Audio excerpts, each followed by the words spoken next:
because of time, I don't think we have too much time. So I will leave the floor now to my colleague Minna. Minna, as an expert in the international mechanisms for human rights, which international mechanism or regional mechanism that is concerned with ensuring the implementation of GCM, on how effective are these mechanisms? Also, if you have like concluding recommendations on strengthening the principles of GCM and activating its implications in African countries. The floor is yours, and kindly to rush because we are running out of time. Thank you. Thank you, Basha, very much for the questions addressed. In the beginning, I have to thank also Mrs. Christina, Mr. Budilli, and also Mr. Eric for their valuable presentations.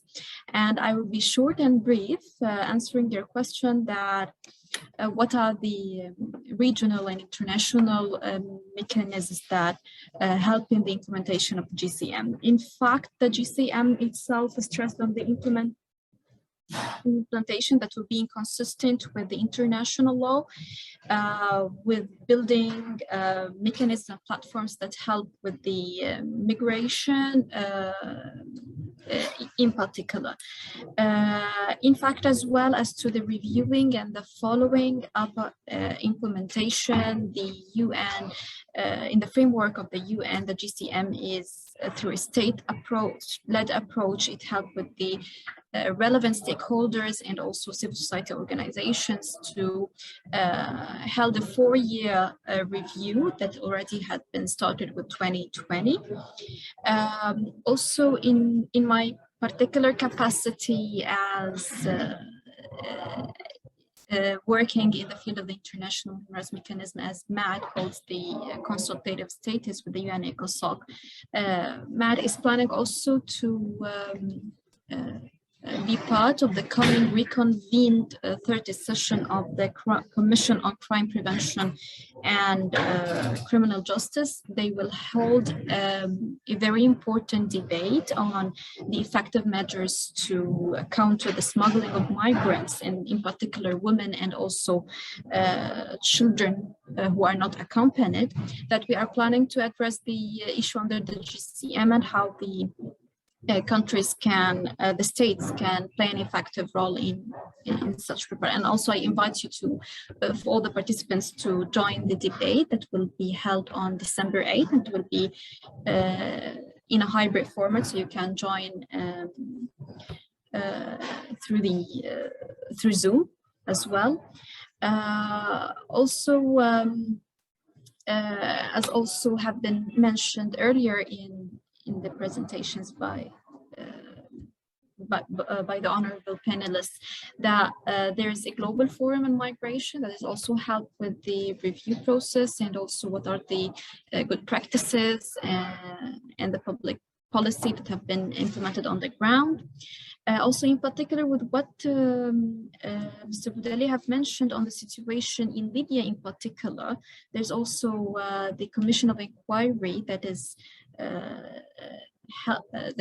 recently established by the UN Human Rights Council, that they also focus on the situation of migrants, and they also welcome the submissions of the civil society organizations with reports and inputs on the situation of migrants. And the deadline for the submission is on January 2022.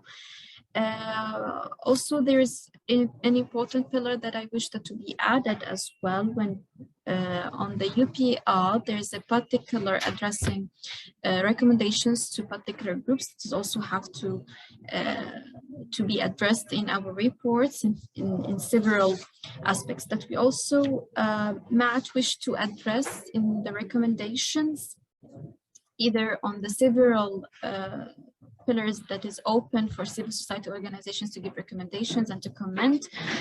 We encourage that the African states that have not already been acceded to the GCM to consider it with the coming few years term, also with the UPR.